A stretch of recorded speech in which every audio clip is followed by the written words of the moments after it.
In this video, we will model the connection itself. First, we will change the cross-section of the M2 member to be similar dimensions as the M1 member.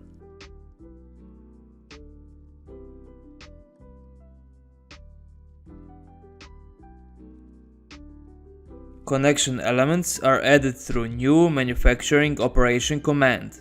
That is the third and final element we need to add to make the model eligible for performing the connection check.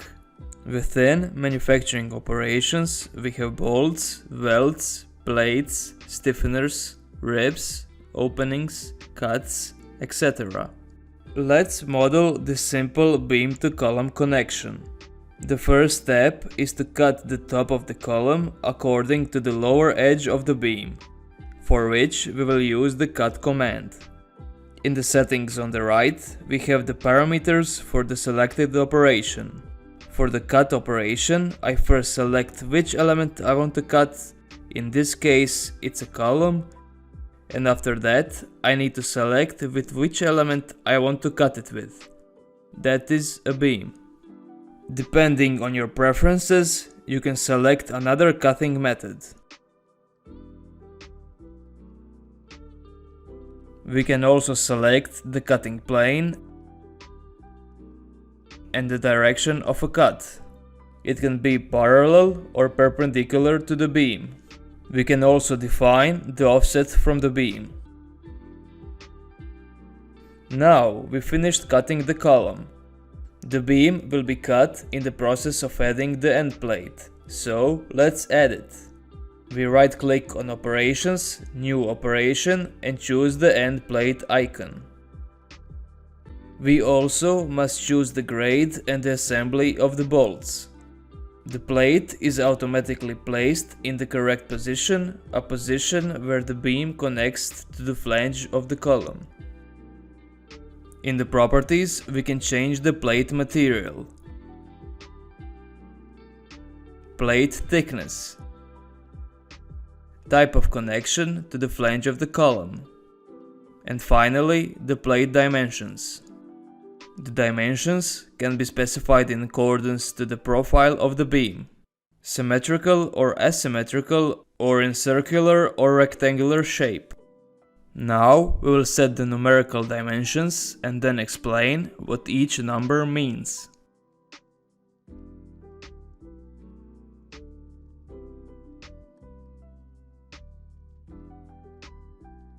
Plate.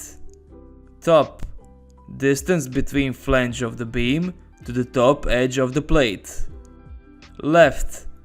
Distance between the flange of the beam to the left edge of the plate. Bottom. Distance between flange of the beam to the bottom edge of the plate. Right. Distance between the flange of the beam to the right edge of the plate. Bolts. Top layers. Distance between the center of the top row of the bolts to the top edge of the flange of the beam. Left layers. Distance between the center of the left column of the bolts to the flange of the beam. We can also input more values if we want larger number of bolts. Bottom layers. Distance between the center of the bottom row of the bolts to the bottom edge of the flange of the beam. Right layers. Distance between the center of the right column of the bolts to the flange of the beam. With the backing plate option, we can insert the end plate to the inner part of the flange of the column. By checking that option, a menu appears where we can modify the similar properties. Here we need to check whether the shear plane is at the thread of the bolts or not, and define how the shear force is transferred. Do bolts bear the tension and shear forces, or are they pre-stressed and bear shear forces by friction? Finally, we determine the thickness and types of welds for the beam-to-plate connection. We can change the thickness, material and the layout for the flange and web welds.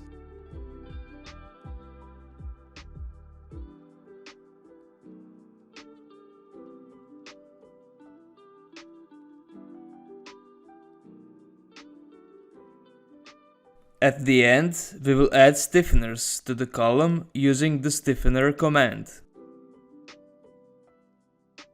We place the plates on M2 but in relation to M1.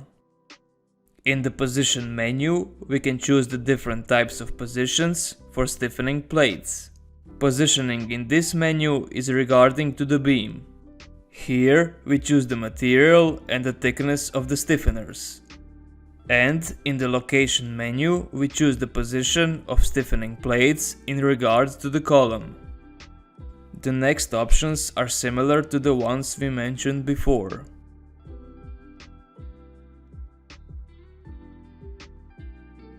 Now we finish the modeling of the connection and we can move on to the stress and deformation analysis.